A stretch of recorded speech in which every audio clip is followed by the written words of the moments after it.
بے انصافی، حق تلفی اور جبر کے راج میں، بیسی اور خود غرضی کے اندھیر نگر میں، جہاں انتشار عام ہے، نفرت و اشتعال بے لگام ہے، جمہور کو دبا کر قبضہ جما کر عوام کو جہاں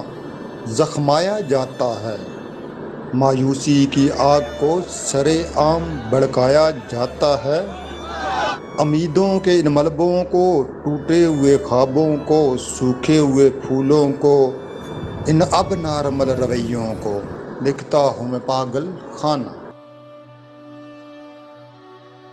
السلام علیکم ناظرین، ادراک نیوز کے پروگرام پاگل خانہ کے ساتھ میں ہوں شہزاد ملک، اور آج ہمارے پروگرام میں موجود ہیں کلم قبیلے کا ایک نامور درویش، ایک باطن بیدار شخص، اور جو یو کے اور یورپ میں لٹریری اینڈ کلچرل ونگ کا سربراہ ہیں، اور جناب ساجد یوسف صاحب، آپ کو پروگرام میں خوش آمدید کہتے ہیں۔ سر، ہمیں یہ بتائیے کہ آپ نے پوری دنیا دیکھی، اور خاص طور پر لندن جیسے شہر میں آپ نے اپنے عوام کی اور غریب عوام کی خاص طور پر ترجمانی کی۔ یہ جو کمرشل ورلڈ ہے، یہ جو گلوبلائز ورلڈ ہے، ترقی تو بہت کی، لیکن اس میں کس چیز کی کمی ہے؟ بہت شکریہ شہزاد ملک صاحب، آپ نے اپنے پروگرام میں دعوت دی۔ تو دیکھیں، ٹیکنالوجی نے دنیا کو سمیٹ دیا۔ میں یہ سمجھتا ہوں کہ جو انسانی تہذیب جو ہے، جو انسانی تمدن جو ہے، اس کے ارتقاء میں جو 3-4 بڑی جو تبدیلیاں رونما ہوئی، جیسے سب سے پہلا جو جس نے انسان کی زندگی کو تبدیل کیا، وہ یہ تھا کہ جب انسان نے اپنے دونوں ہاتھوں کو آزاد کر لیا اور اس نے اپنے دونوں ہاتھوں کو استعمال کرنا شروع کر دیا، تو اس نے اس کو دوسری مخلوقات سے افضل کر دیا، اور اس کے بعد اس نے ایک بڑی تبدیلی جو انسان کی جو تہذیبی ارتقاء جو ہے اس میں، پھر اس کے بعد جب انسان نے جو ہے وہ کھیتی باڑی کرنی شروع کی، یعنی جب اس نے اگانا شروع کیا، تو اس نے موجودہ انسانی تہذیب کی بنیاد رکھی۔ یعنی اس سے پہلے تو انسان جو ہے وہ چلتا جاتا تھا، جہاں جب سبزہ ختم ہوتا تھا اس کے جانوروں کا تو وہ آگے چلا جاتا تھا، پانی ختم ہوتا تھا تو وہ نئی بستیاں آباد کرتا تھا، لیکن جب اس نے اگانے کا فن سیکھ لیا تو پھر اس نے بستیوں کی بنیاد رکھی، جو آج ہماری انسانی تہذیب ہے۔ پھر مشین کی ایجاد جو ہے ایک بڑی تبدیلی تھی، اور ایک بڑی تبدیلی جو ہے وہ اس کو ہم وٹنس کہہ رہے ہیں، جو ہماری جنریشن ہے۔ یہ میں سمجھتا ہوں کہ انسانی تہذیب میں آنے والی ان بڑی تبدیلیوں میں سے ایک بڑی تبدیلی یہ ہے، جو کمپیوٹر ایج جو سائبر ایج جو ہے، اس نے،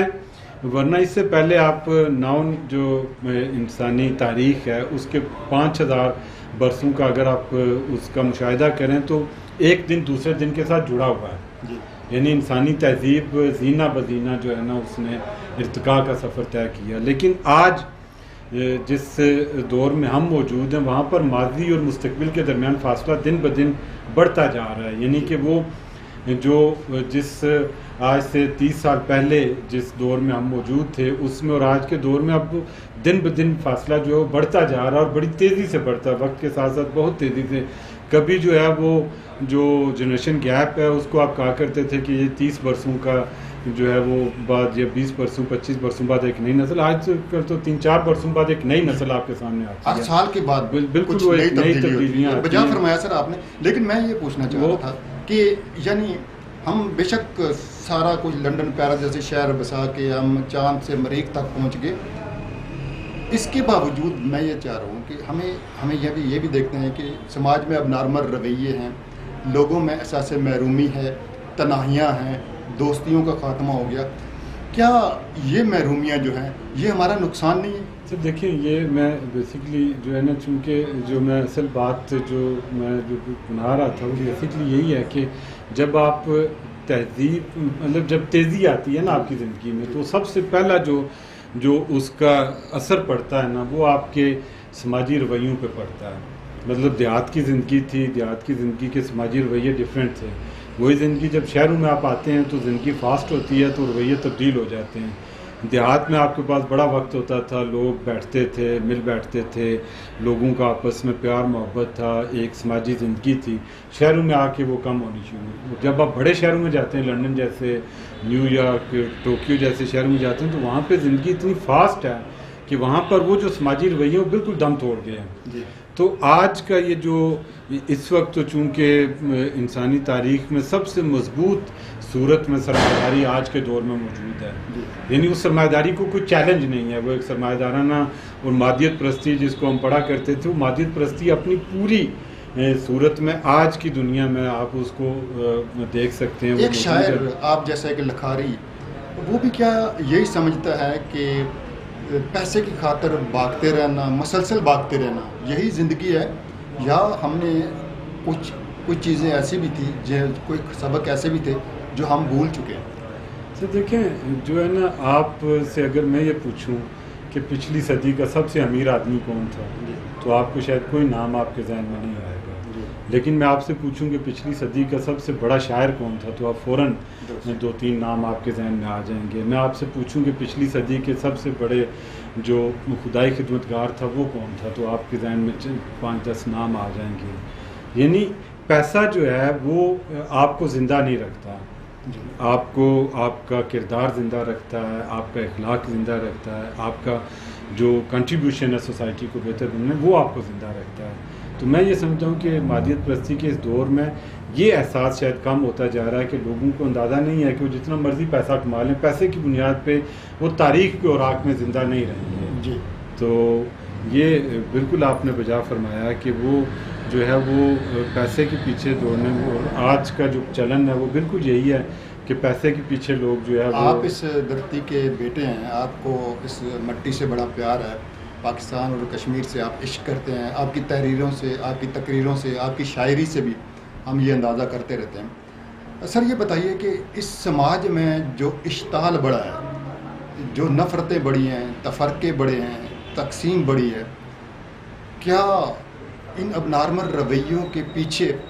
قلم کار بھی قصوروار ہے یا صرف حکومتیں؟ نہیں، دیکھیں میں حکومت کو جو ہے نا، دیکھیں میں برطانیہ میں نہ جاتا تو شاید مجھے یہ اندازہ نہ ہوتا کہ فرد کا رول کیا ہوتا ہے۔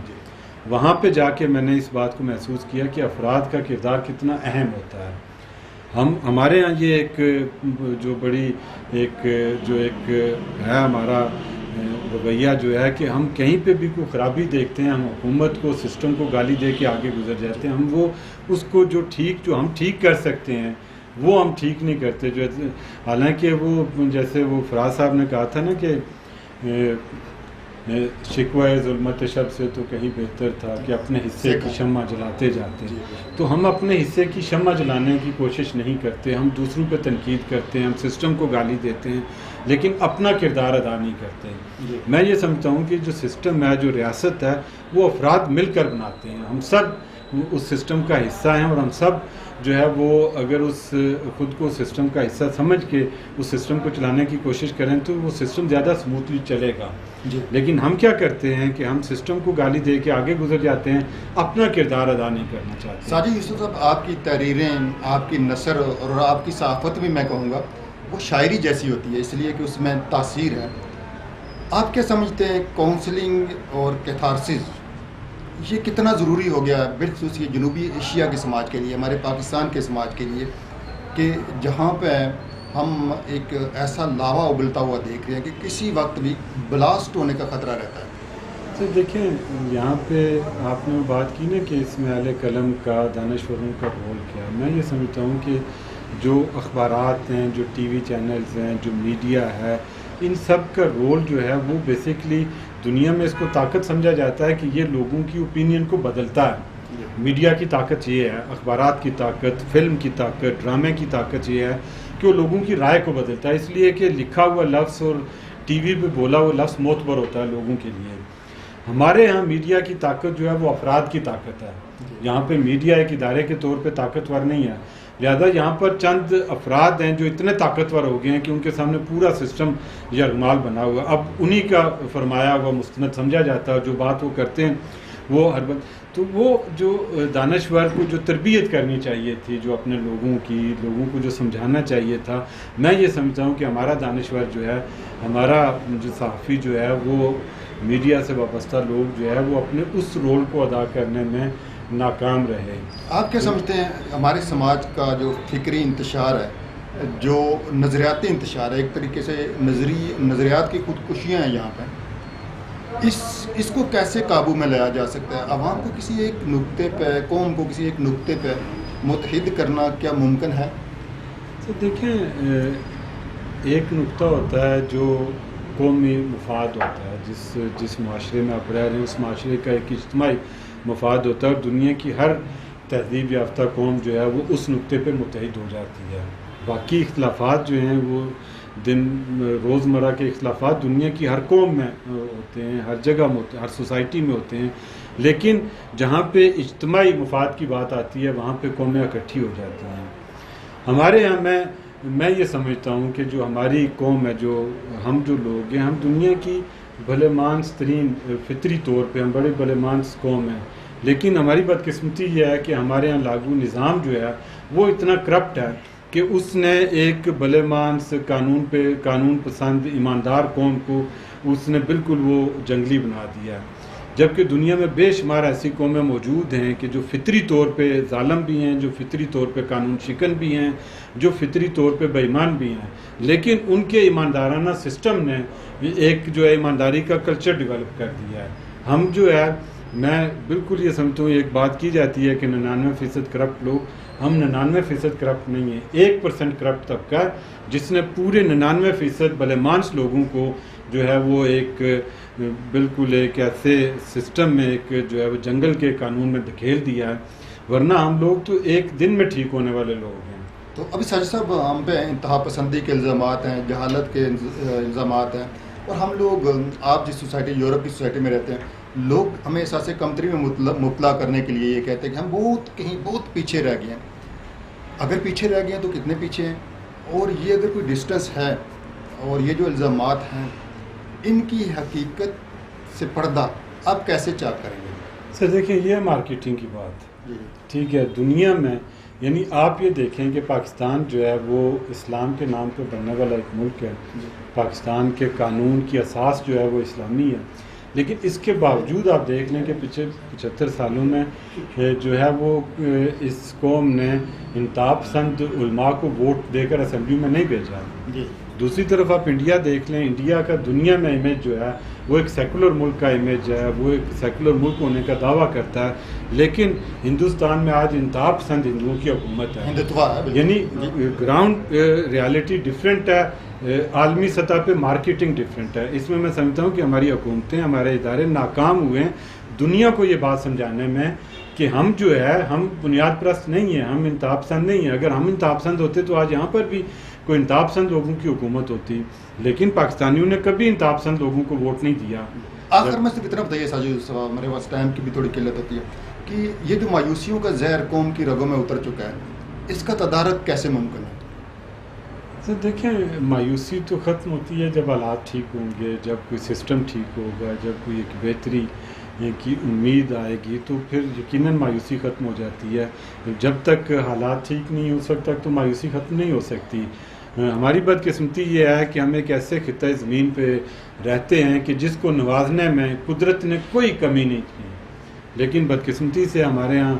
جو ہمارا حکمران طبقہ ہے، جو ہمارے سسٹم بنانے والے لوگ ہیں، جو ہمارے ادارے جو ہیں وہ ناکام ہوئے، انہوں نے، یہ ان کا فیلئر ہے، ورنہ قدرت نے جتنے خزانے ہمیں عطا کیے ہیں اس کی بنیاد پہ تو آج ہمیں دنیا کی امیر ترین قوموں میں قوم ہونی چاہیے تھی۔ بہت شکریہ جی ساجد یوسف صاحب، آپ ہمارے پروگرام میں تشریف لائے۔ بجا فرمایا آپ نے کہ ہمارے پاس بڑے خزانے ہیں، اور اللہ پاک نے ہمیں بہت سارے قومی ہیروز بھی دیے ہوئے ہیں، جس میں سے آپ اگر صرف میر پور کا ذکر کریں تو پروفیسر الیاس ایوب صاحب ہیں۔ قلم قبیلے میں آپ اگر ہمارے ینگسٹر میں دیکھیں، سینئرز میں تو بڑے نام ہیں، ساجد یوسف صاحب جیسے، ان جیسے شاعر، ادیب، قلمکار موجود ہیں، جنہوں نے صحافت کو بھی ایک معتبر شعبہ بنایا، اس کو 4 چاند لگائے۔ انشاءاللہ اگلے پروگرام میں کسی اور نئی شخصیت کے ساتھ حاضر ہوں گے۔ شہزاد ملک کو دیجیے اجازت، اللہ نگہبان۔